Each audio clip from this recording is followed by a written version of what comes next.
दो ग्रुप है, जैसे कल भी एक जो ग्रुप है वजीर सिंह का, उन्होंने यहाँ पर जो नई सरकार है उनका भी खैर मकदम किया और साथ में कुछ डिजालों भी उन्होंने वो एसोसिएशन की थी। ये सिचुएशन क्यों है आप में, आप क्यों नहीं अभी अब अमलगम हो रहे हैं? पहले तो मैं मीडिया का थैंक्स करता हूं कि बड़े शॉर्ट नोटिस में आप लोग पहुंचे, क्योंकि पिछले 4-5 दिनों से हमारी मीटिंग्स चल रही थी ट्रांसपोर्ट रिलेटेड प्रॉब्लम्स को लेके। हमने टोटल जितनी भी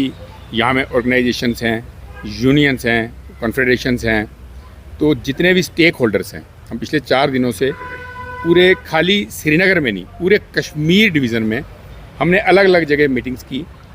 तो वो मीटिंग्स करके उस मीटिंग्स का एक ही मेन एजेंडा था कि हमको एक बैनर में, एक प्लेटफॉर्म में आना है, ताकि जो भी ट्रांसपोर्ट की प्रॉब्लम हो वो एक बैनर से आवाज़, एक झंडे के नीचे से आवाज़ उठे। क्योंकि जब भी आप इकट्ठे होंगे, इकट्ठे होकर कोई काम करेंगे, एक प्लेटफॉर्म से, एक लेटर पैड से कोई एक लेटर जाएगी तो आपकी वैल्यू पड़ेगी, सरकार भी आपकी बात वो मानने के लिए मजबूर होगी। सो सबसे पहले तो मैं टोटल जितनी कॉन्फेडरेशंस के चेयरमैन साहब बैठे हुए हैं और टोटल जितनी यहाँ की फेडरेशन और यूनियंस हैं, सब ने समर्थन दिया है और सबके मन में ट्रांसपोर्ट के लिए दर्द है, ट्रांसपोर्टर्स के लिए दर्द है। सो सब ने उस दर्द को अहमियत देते हुए ये फ़ैसला लिया है कि हम सब मिलके जो all J&K transport welfare association, जिसका मैं पिछले 2.25 साल से चेयरमैन हूँ, तो हम सब मिलके एक बैनर के नीचे हम सब इकट्ठा होकर ट्रांसपोर्ट की प्रॉब्लम्स को फेस करेंगे। जैसे हम पहले LG प्रशासन था, अभी सरकार चुनी हुई सरकार आई है, सरकार और LG प्रशासन को साथ लेके, क्योंकि दोनों के साथ चल के हम जितनी भी ट्रांसपोर्ट रिलेटेड प्रॉब्लम्स हैं तो उसका हम जो हल है वो कहीं ना कहीं इकट्ठे होकर निकालेंगे। क्योंकि जब तक हम एक प्लेटफॉर्म में इकट्ठे नहीं होंगे तब तक अलग अलग जब हम संस्थाओं में बटेंगे तो हमारी प्रॉब्लम्स जो हैं सॉल्व नहीं होंगी। क्योंकि अभी मेरे एक मीडिया भाई ने कुछ प्रॉब्लम बोली थी, प्रॉब्लम्स की डिस्कशन आज जो है वो ये प्रेस कॉन्फ्रेंस प्रॉब्लम की डिस्कशन के लिए नहीं थी। वही सिर्फ़ और सिर्फ जितने भी हमारे ग्रुप्स हैं, जितनी यूनियंस हैं, उनका ये कहना था कि हम all J&K transport welfare association को समर्थन दे रहे हैं, आपको समर्थन दे रहे हैं और हम एक प्लेटफॉर्म के नीचे आके, हम एक प्लेटफॉर्म में आके इस ट्रांसपोर्ट को मजबूत कर रहे हैं। एक आपने वजह पूछी, एक चीज़ और सवाल किया आपने कि कुछ दिन पहले एक प्रेस कॉन्फ्रेंस और हुई। मैं आपको बता दूं कि मुझे आए हुए 2 साल 4 महीने हुए हैं चेयरमैन। तो जब मुझे पता चला, क्योंकि ट्रांसपोर्ट का दायरा बहुत बड़ा है, 3.5-4 लाख गाड़ी जो कमर्शियल गाड़ी जो रजिस्टर्ड है जम्मू कश्मीर में, जब उन चीज़ों को समझा, जब जो रियल स्टेक होल्डर्स हैं उनके दुख दर्द को समझा, तो कहीं ना कहीं ये लगा कि हमारी यूनियंस जो हैं, बहुत सारी ऐसी यूनियंस हैं यहाँ में, क्योंकि यूनियंस प्रेसिडेंट क्यों बनाते हैं, स्टेक होल्डर्स क्यों बनाते हैं ट्रांसपोर्टर, इसलिए कि प्रेसिडेंट का काम है उनकी प्रॉब्लम्स को लेके आगे सरकार तक पहुंचाना, उनकी प्रॉब्लम्स का हल निकालना और सबको एक माला में पिरो के रखना, सारे ट्रांसपोर्टर्स को एक माला में पिरो के रखना, ये प्रधान का, चेयरमैन का काम है। सो बहुत सारे वीक पॉइंट अपने ही ट्रांसपोर्ट के मिले, जिसमें बहुत सारी यूनियंस हैं जिनकी पिछले किसी की 5 साल से, किसी की 7 साल से, किसी की 10 साल से इलेक्शंस नहीं हुई। आप दर्द जानते हैं कि कश्मीर, आज जम्मू कश्मीर में भी 10 साल के बाद इलेक्शन हुई है, हम सब दर्द जानते हैं। आज सरकार आई है तो अवाम खुश है कि सरकार अवाम ने चुन के लाई है। तो ऐसे ही इलेक्शन जो है, यूनियंस की इलेक्शन भी जो है वो टाइमली होनी चाहिए। पहले कोई काम नहीं निकलता था, क्योंकि 17 अप्रैल को आपने बंद किया, बंद की कॉल दी। उसके बाद 23 अप्रैल को आप LG से मिले थे, 2023 की बात। जी। तो क्या उन दौरान कोई काम नहीं निकला कि आप पॉपुलर गवर्नमेंट पर ही आप सब कुछ मैं इसका जवाब देता हूँ, पहले मैं अपनी बात पूरी कर लेता हूँ। एक्चुअल में जब हमारी ट्रांसपोर्ट्स की बहुत सारी यूनियंस ऐसी हैं जिनकी 5 सालों से लेकर 10-10 साल तक हो गए यूनियंस की इलेक्शन नहीं हुई,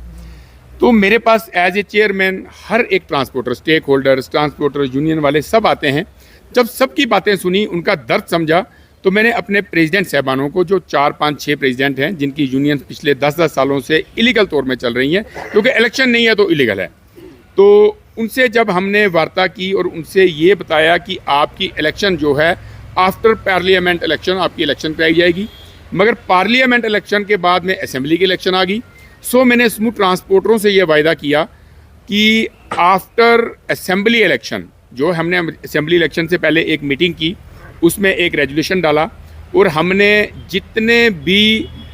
ओपोजिशन पार्टी के थे, जहाँ हमारी जो यूनियंस चल रही थी, उन सबको एक साथ में बिठाया, उन सबको एक प्लेटफॉर्म में लाया और हमने ये डिसाइड किया कि आफ्टर असेंबली इलेक्शन सबसे पहले जो है इन यूनियंस की इलेक्शन करवाई जाएगी। मगर जैसे ही असेंबली इलेक्शन होती है, वो जो प्रेसिडेंट, जिनको पता है कि बहुत सारे प्रेसिडेंट इलेक्शन से क्यों भागते हैं, क्योंकि वो कहीं ना कहीं नाकाम होते हैं, कहीं ना कहीं वो ट्रांसपोर्टर्स की उम्मीदों में खरे नहीं उतरते हैं, तो उनको लगता है कि इलेक्शन होने से वो हार जाएंगे। जब आपको इस बात का डर है तो आप काम करो ताकि आपको चुन के लेके आएँ, ट्रांसपोर्टर चुन के लेके आएँ। सो जैसे ही ये असेंबली इलेक्शन ख़त्म होती है, वो जो चुनिंदा 4, 5, 6 ट्रांसपोर्टर जिनकी इलेक्शनें पिछले 8 और 10 साल से ड्यू हैं, उन्होंने एक प्रेस कॉन्फ्रेंस की कि जी all J&K transport welfare association को डिज़ोल्व किया गया। ये एसोसिएशन जो है, ये ट्रांसपोर्ट यूनियंस और स्टेक होल्डर्स की, टोटल ट्रांसपोर्टरों की मिल के बनाई हुई ये जो संस्था है, एक अम्ब्रेला संस्था है। ये जो एसोसिएशन है, एक अम्ब्रेला एसोसिएशन है। यूनियंस के ऊपर all J&K transport welfare association umbrella एक एसोसिएशन है। सो मैंने तब भी ये बात बोली थी कि आपने एक प्रेस कॉन्फ्रेंस देखी होगी, मेरे घर में 550-600 ट्रांसपोर्टर मिलके घर में आ गए थे। तो तब भी मैंने ये बात बोली थी कि कोई भी 4, 5, 7 जो यूनियंस वाले हों, वो किसी संस्था को डिज़ोल्व नहीं कर सकते, वो अपना रिज़ाइन दे सकते हैं। क्योंकि हमने जब असेंबली इलेक्शन के बाद उनसे गुजारिश की कि इलेक्शन कराई जाए, उन्होंने इस चीज़ से इनकार कर दिया। हमने नोटिस भेजे, उन्होंने नोटिस लेने से इनकार कर दिया, रिसीव करने से इनकार कर दिया। तो हमने वो जो हमने पहले तय किया था कि अगर अपोजिट जो पार्टी है, अगर वो इलेक्शन के हक में नहीं आती तो हम उनको जो है कीवर्ड कैसे जी, हम उनको डिस्क्वालीफाइड करेंगे। और जो इलेक्शन जो हमारे पुराने प्रेसिडेंट बैठे हुए हैं बिना इलेक्शन के, तो अगर वो इलेक्शन के हित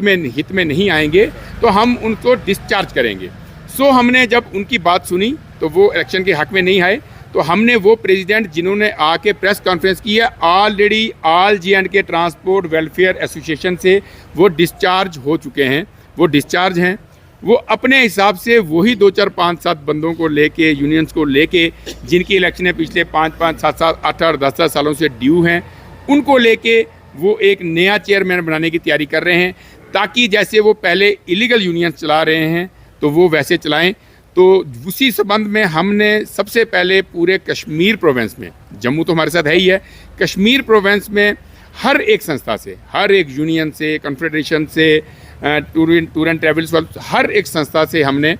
जब विचार किया, पिछले 4-5 दिनों से हम श्रीनगर में हैं, तो सब ने एक आवाज़ में ये बोला कि हम सब इकट्ठे होके इस ट्रांसपोर्ट के दर्द को, क्योंकि जितनी भी ये संस्थाओं के मुखी बैठे हुए हैं, ये सब रजिस्टर्ड संस्थाएं हैं और सबके टाइमली इलेक्शन होते हैं और ये सब इलेक्टेड नुमाइंदे हैं। तो इन्होंने सब ने एक आवाज़ में ये बात बोली कि हम सब मिलके एक प्लेटफॉर्म में इकट्ठे होके ट्रांसपोर्ट की भलाई के लिए जिद्दोजहद करेंगे। सो मैं आज यहाँ मीडिया का धन्यवाद करता हूँ, यहाँ अपने टोटल जितने भी मेरी संस्थाओं के मुखी बैठे हुए हैं उनका धन्यवाद करता हूँ। आपने एक बात बोली कि हमने जब इसके लिए स्ट्राइक के लिए कॉल की थी, आपने देखा होगा मैं हमेशा एक बात बोलता हूँ कि हर एक चीज़ का फैसला टेबल टॉक में होता है, चाहे वो टेबल घर का है, चाहे झगड़ने के बाद थाने का है, चाहे बाद में जाके कोर्ट का है, फैसला टेबल में होना है। तो हमेशा कोशिश ये रहती है कि कोई भी प्रॉब्लम है, उसके जो कंसर्न प्रशासनिक अधिकारी है, पहले उन तक अपनी प्रेजेंटेशन दें, नीचे से शुरू करें, लास्ट ऑनरेबल लेफ्टिनेंट गवर्नर साहब तक जाएं, क्योंकि इलेक्टेड सरकार तो अभी है ही है, पहले ऑनरेबल लेफ्टिनेंट गवर्नर साहब ही थे। तो हमने हमेशा एक प्रोसीजर फॉलो किया है, हमेशा टेबल दल टेबल होते हुए हम LG साहब तक पहुँचे हैं। और भगवान की दया ऐसी रही, आपने पीछे बहुत सारे काम, हमारा बहुत बड़ा फिटनेस का मसला, ऐसे बहुत सारे मसले थे जो जब भी हम टेबल टॉक में गए हैं तो मसले हल हुए हैं। क्योंकि मसले हल कराने का भी एक प्रोसीजर है। आप आज डायरेक्ट जाके रोड में बैठेंगे तो प्रशासनिक अधिकारी, उसके कंसर्न जो प्रशासनिक अधिकारी हैं, बोलेंगे आप तो हम तक आए ही नहीं, तो रोड में आप पब्लिसिटी के लिए बैठ रहे हैं। तो हमने हमेशा इस प्रोसीजर को फॉलो किया है। अभी भी पिछले 4-5 दिनों से हमने सब ने मिलके एक बहुत बड़ी लंबी फहरिस्त है, क्योंकि ट्रांसपोर्ट एक चक्का है, गाड़ी है, टायर चलता है तो नित नई प्रॉब्लम आती है। प्रॉब्लम्स हमारी अलग अलग डिस्ट्रिक्ट की, अलग अलग यूनियंस की बहुत सारी प्रॉब्लम्स हैं, क्योंकि इसमें ई रिक्शा से लेके ट्रक तक, टैंकर तक सब इसमें इन्वॉल्व हैं। सो हमने वो जो प्रॉब्लम्स की लिस्ट है, फहरिस्त है, वो हमने बनाई हुई है। हम with in days after Diwali के फंक्शन के बाद हम विद इन डेज जो है वो हम जो चुनी हुई सरकार है उनके सीएम साहब से मिलेंगे, हम जो मिनिस्टर साहब हैं, ट्रांसपोर्ट मिनिस्टर, उनसे मिलेंगे, और हॉनरेबल लेफ्टिनेंट गवर्नर साहब से, जिन्होंने हमेशा ट्रांसपोर्ट के ऊपर छाता बन के उन्होंने काम किया है, तो हम उनसे भी मिलेंगे और उनके कंसर्न जितने भी इशू हैं हम शाना बिशाना सब एक साथ कंधे से कंधा मिला के आज कश्मीर और जम्मू, सही मायनों में आज कश्मीर और जम्मू इकट्ठा हुआ है। और आज जम्मू कश्मीर और लद्दाख, मैं लद्दाख बोलना भूल गया क्योंकि लद्दाख के प्रेसिडेंट साहब, उनसे भी हमारी बातचीत हुई, वो भी कल आए हुए थे, आज उनको कहीं जम्मू जाना था, और इन सब ने इन राइटिंग लेटर पैड में इन सब ने all J&K transport welfare association को समर्थन दिया है। तो हम उम्मीद करते हैं कि ऐसे ही जैसे हम आज इकट्ठे हुए हैं, ऐसे ही जम्मू और कश्मीर एक साथ एकजुट होके एक प्लेटफॉर्म में आके ऐसे ही ट्रांसपोर्ट की सेवा करता रहेगा, और ट्रांसपोर्ट के जितने भी मसले मसाइल हैं उनको हल करने के लिए हम एक साथ होके ऐसे ही चलते रहेंगे। मैं एक बार फिर से आप